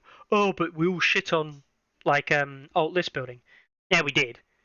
Because alt list building was bad and written by someone who could write it in 5 minutes. Like, I could have written that in 5 minutes. It didn't require the effort or any effort. But, like, where's the rest of the Whispering Wood campaign stuff? That would be amazing if they did that. Where is... We would talk about, like, an alternative... not just list building, but alternative creation rules. Which is kind of list building, but also gameplay stuff. So, unlocking the neutral limits, so no neutral limits, pick what you want with what you want. That could be a completely separate game mode with different rules for scoring, with different rules for how you interact with the tactics deck, create your own tactics deck type stuff. You could have 2v2 game modes which are actually officially released, 4v4 game modes, larger points battles. I'd love to see weird points things like, run it 44 points or 42 points, but do so with wider tables, right? Actually go to a 5x4, adding 6 inches on either end of the table, which sounds mental. But like, we were literally comparing it to Magic the Gathering in the idea of commander format and limited format, pauper formats, all these formats that exist. I know you can't do that in the same way with a war game, but not even releasing anything that tries to challenge that is definitely a problem. Like, it's a big problem.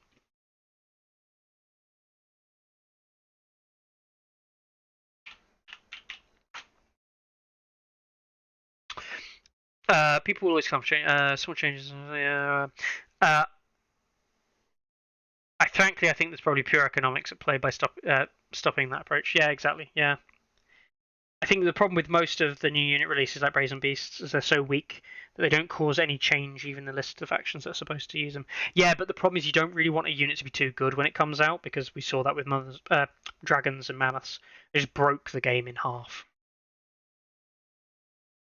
There should be a mode where you can level up squads like they do in 40k, for example, add a bit of role-playing element there. Well, they do have that in the campaign mode, if you've never played the campaign mode, but the campaign mode's not supported by anything, right? It's old, it doesn't... They need to reinvent the campaign mode slightly, bring it back.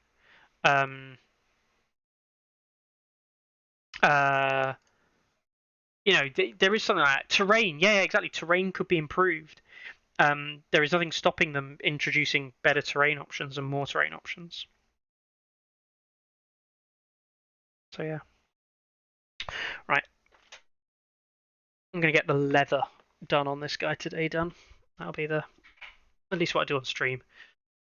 It's 20 minutes. I can probably do leather in 20 minutes. I'm a slow painter though. In case you can't tell, I spend most of the time not painting.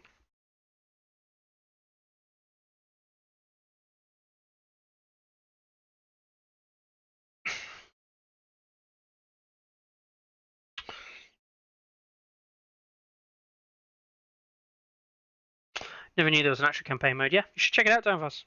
It's not terrible. I don't recommend it. Like, it's not brilliant, but it's not terrible.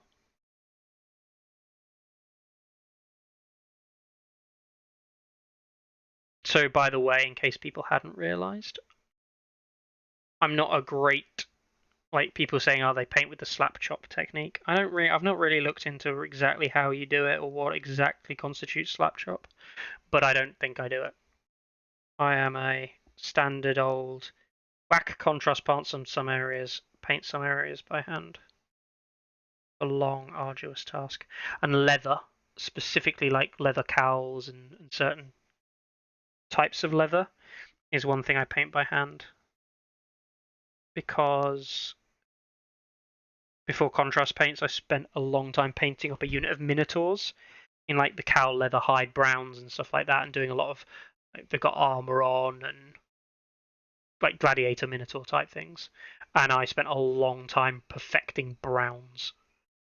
And so now, in terms of like brown cow leather, I've got a nice recipe that I use all the time. I start with whole red, and this is I use Vallejo model color whole red into red leather Vallejo model color, and then top that off with a light brown. Again, Vallejo model color light brown is like a highlight piece, and you can mix in a little bit of the red leather just to give it that, take that kind of sheen off the brown a little bit. Inner attachment limits and command attachments. Yeah, exactly. Yeah, that could be another thing. Wild mode.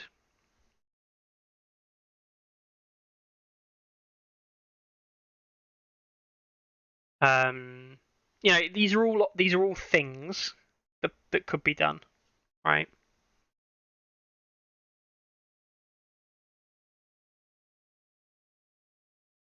I'm also going to show you a video actually. Let's jump back to this a second. I'm going to show you all a video. I posted this on the main Discord, but I think it's something that some of you might need to hear. So I am going to load it up. Just realised there's looking at Varamir's description on here for getting some information on Varamir. Always go off source material. I'm a big fan of that. Right, so this is currently muted. Hopefully the sound is on. It's not. Hang on. You're not going to win every game. Right. I mean, one of those. I'm just going to play this for you. I mean, one of those important things that you can learn when you're trying to like learn how to build decks in card games is that you're not going to win every game, and that sometimes there are things that you lose to, and that your answer to things is win the game before that happens. That is a very reasonable strategy. I mean, one of those important things that There you go. If you've never heard that piece of advice, it's from Baron Kibler, who is a Magic the Gathering Hall of Famer and prolific Hearthstone player nowadays. Really good advice for A Song of Ice and Fire as well. I know that that's something that I've been trying to tell some of my local guys recently about Doran. Doran NCU. You don't beat Doran NCU necessarily in a 6-round game. So don't play 6 rounds. You know. Oh, but I have to. You don't. Find a way of winning the game before that 6th round. Kibler is the man, says John Face. Yep. Man, I miss Hearthstone. So do I. I mean, I never really played it that much. But it was an enjoyable piece.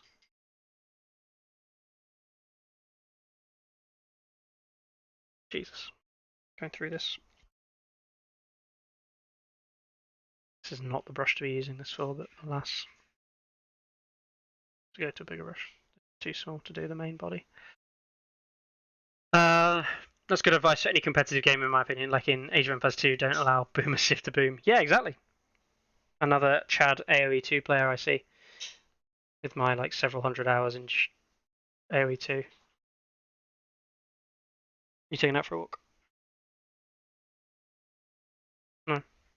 No, I'll see you in a bit. I'm now getting complained at. Right. Retreat more, exactly. Retreat more. Don't attack, retreat more. Only make charges if they're 2+. But I can't. But if I can't do my same strategy and use the exact same units over and over again with success, then why even bother playing? I just complain. Yeah, exactly. Just complain because you don't have to change.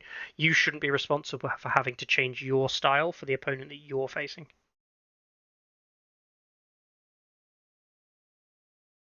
Part of the it's really like part of the disservice that some of the things like in the game, like even like Offal and Mance, and don't get me wrong, these things were like powerhouses of the patches that they were powerhouses in, right? I'm not going to sit here and pretend like, oh, you needed skill to play them. You really didn't. Not some of the elements, but like it takes away from the people who were skilled who did play them, because the people who were skilled are the people who won the events. And Offal, Varamir, Mance. What they were doing is they weren't just creating a list that was strong. They were using it in a way differently each game that they played. Now, part of the reason the list was so strong is that they had ways of playing every game from the offset to try and win it. And they had the versatility to change up their strategy within the one list format. They didn't need 2 lists to have different strategies. Whereas, you might have 2 lists that represent different strategies, and that's fine.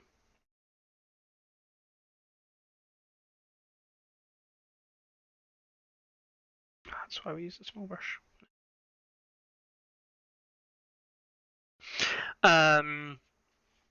I thought that was just like the draw of a good game. I suspect sarcasm, really thick sarcasm. A draw of a good game, yeah, should be that. But is that why most people play?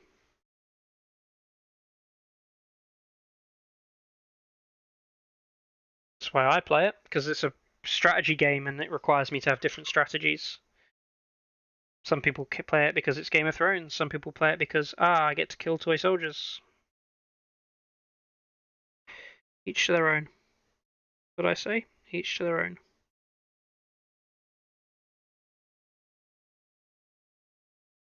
This is a weird episode, isn't it? Me doing some painting live on stream. You guys... I've already had my rants though today, so I can't really complain too much, can I?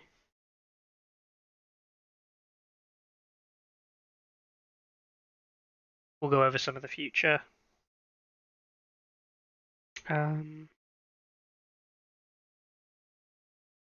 Future tournaments happening this weekend, because obviously Leeds is the big one this weekend for us here in the UK, but not the only one. Certainly not.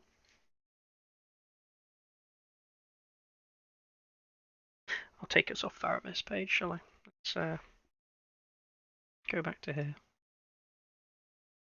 And whip this one on. I play because I like the sound of using my Pirates on Caribbean Dice Cup. Fair enough. Pirates of the Caribbean Dice Cup. Sorry, I completely misread that. Pirates on the Caribbean.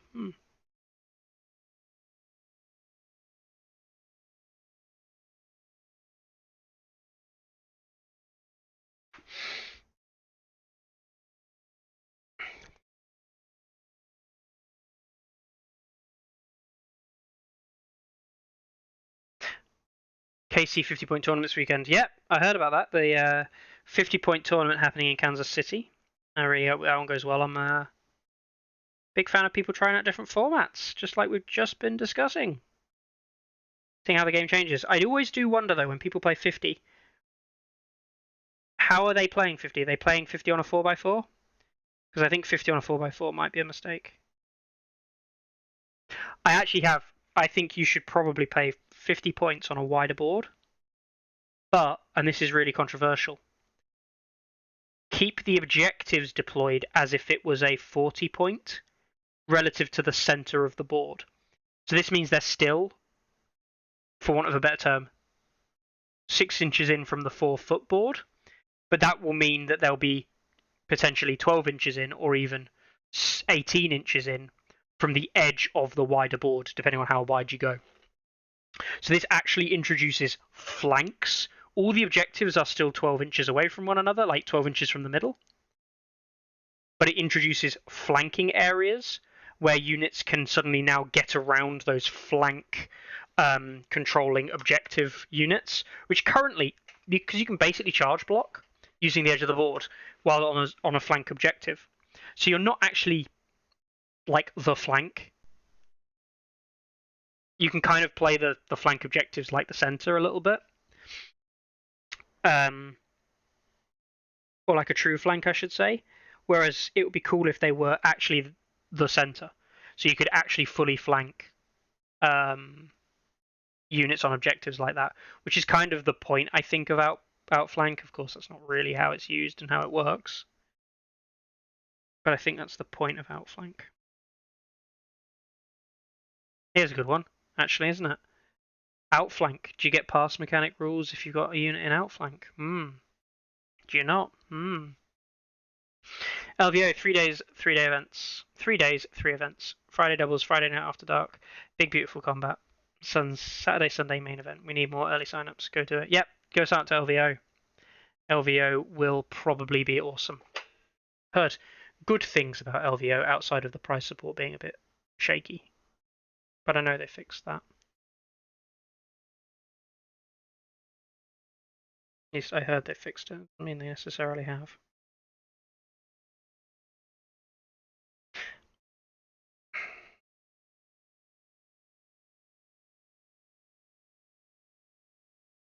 I told you I'm a slow painter. I've done 1 coat of the base leather. And I'm not even finished it.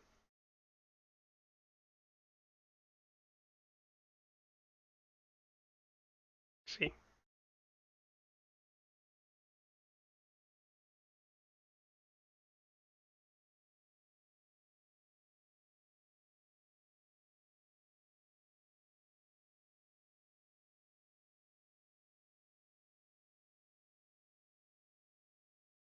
There we go.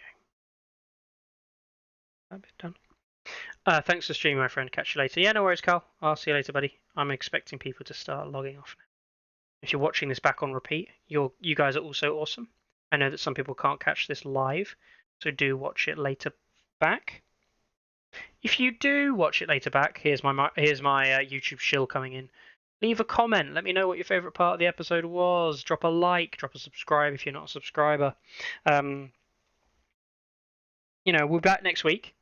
I've got a range of different guests lined up for what hopefully will be the reveal party. You'll get the hottest off the press reveals and discussion by the likes of myself, Carlo, potentially Mikkel lined up to come on. Who else have we got? We've got Jacob.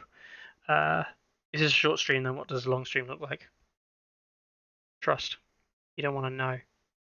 Tune in next week to find out what a long stream looks like. Who else have I got coming on next week? Well, hopefully Carlos will be about, yeah. I might have big man Ariakas joining us from Canada. We'll see who we've got on. See who's available, see what we can organise, see what we can patch up with everybody. It's going to be a fun one. It's going to be a nightmare as well. I might even have to do a full patron access party as well, where patrons can actually join in the live chat, not just in chat here, but in Discord and ask questions and converse with people directly. Almost like a phone-in type thing. There we go, there's the leather on his hat done. And a belt underneath. Hey. I've still got all the leather around here to do as well. Some khaki strapping on there as well. I'm going to have to do afterwards. Leather on the other side. The under leather. I'll probably do that the same, but then keep it a darker shade of the leather to give that contrast.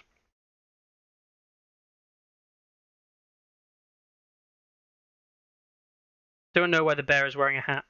Literally no idea. Does seem a bit freaking strange, not gonna lie.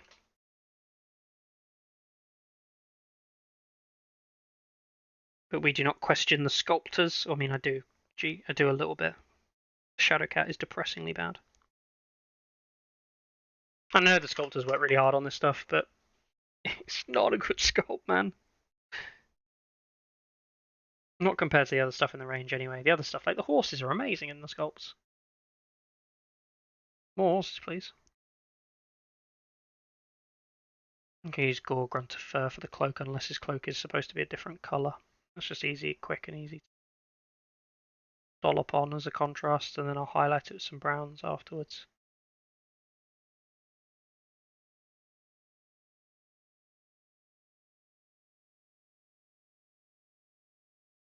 Yep, hobbying. You never thought you'd see that on Tourney Ground, right? Not fully.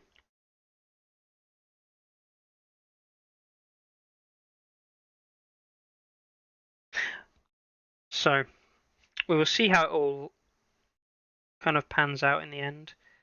As I said before, it's going to be a lot of changes, potentially.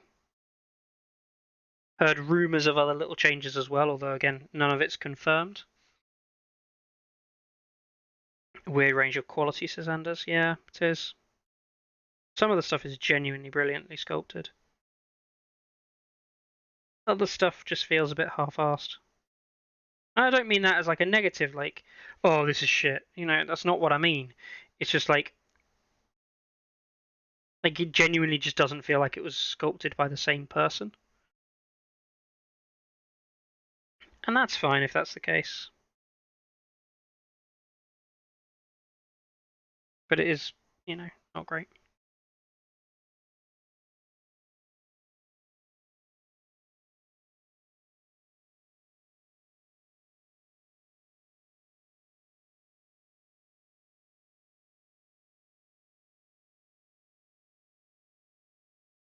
Buff up the paint there a little bit.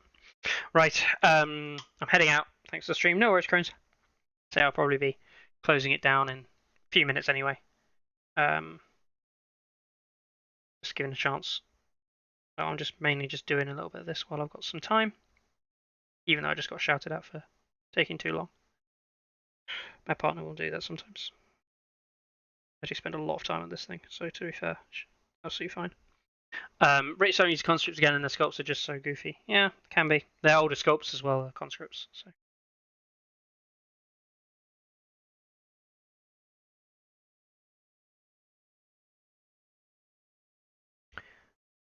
Nice and quiet video as I do some hobbying. I don't even know if people enjoy this kind of content. It's really weird. But you know, I would talk about the meta, but in a week, a lot of it's going to fall apart. So, yeah, sadness. Instead, let's not complain about balance. Let's not say, oh, but the balance is terrible. Let's just take a moment to reflect, take a moment to enjoy the balance that we've currently got, which is good enough, and paint some miniatures and hobby together, you know? It's what it's all about. The balance is fine.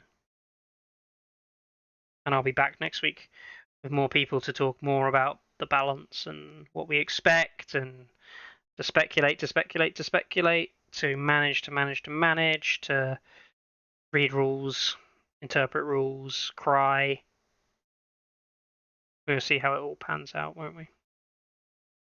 We will see how it all pans out. Right. What does that say? I think this one conscript sculpt with the guy who holds a hand axe and a sword is one of the worst miniatures in the game. His pose is so damn unnatural. It is a little bit. I know the model you mean. Yeah, it's a little bit unnatural. Still don't think it's as bad as the cat though. The like diecast type cat.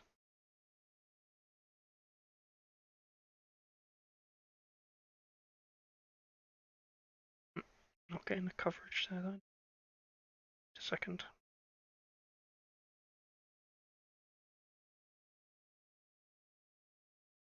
Oh god.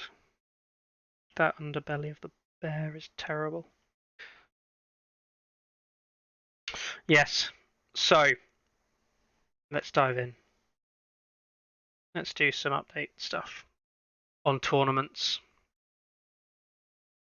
So, can I paint and read these out at the same time? Answer, probably not. We have got an event happening in Poland on this Saturday. That's in Bielsko-Bilia in the Hegemon shop. So that'd be the Hegemon group, I'm guessing. Having a event there. So I really hope that goes well. One of the last events, of course, of the patch in Poland.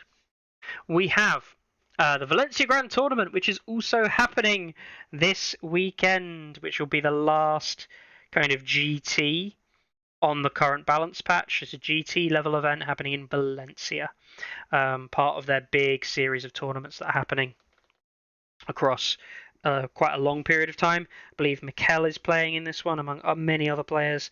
They'll be absolutely gutted, I think. I mean, obviously I'm not completely gutted, but they'll be kind of like a little bit sad that it's the day before the patch that it ends. It's going to be a long weekend into a long week, I imagine. We've got Overclock 5. So this is one of the Overclock series of events that Lockbury is running, which is great to see. This is happening in Fritzlar in Germany. So haven't spoken to Lockbury in some time. I really hope he's doing well. I really hope this event goes well for him as well. An event happening in Russia. We've got the event in the circuit event in Leeds happening, which is where myself, Carlo, clubmate Dan, and some of the other people in the UK will be this weekend. Sign-ups are still available. Still purchase tickets. Head yourself down if you're in the UK and near Leeds. Get yourself down. Have a good 2 days gaming with lots of cool people. Enjoy the game. Enjoy the patch before the change. There you go. Last set of games before the changes. That's worth it alone, right? Come and enjoy your event with the best things in the scene, the worst things in the scene, worst things of the patch, the best things of the patch. You come and choose. You play what you want to play. I'm sure there's a Bob Ross quote somewhere in there I could use to inspire people. So that's the Leeds event in the Circuit Leeds event in Leeds. The Best of the Rest event, an ELO event, which is, good time to run an ELO event, happening in Houston, Texas. This will be at Dragon's Lair Comics. Nice. The Great Escape Games quarterly event, the Dornish Sun. This happening in Sacramento, California. I'm guessing this is the one that Carl was talking about as an event that he was going to be attending. So I really hope that that event goes well as well. An event in Russia. An event in Warsaw, Poland. Their league that they've currently got ongoing. I believe this is an ongoing league. Yeah.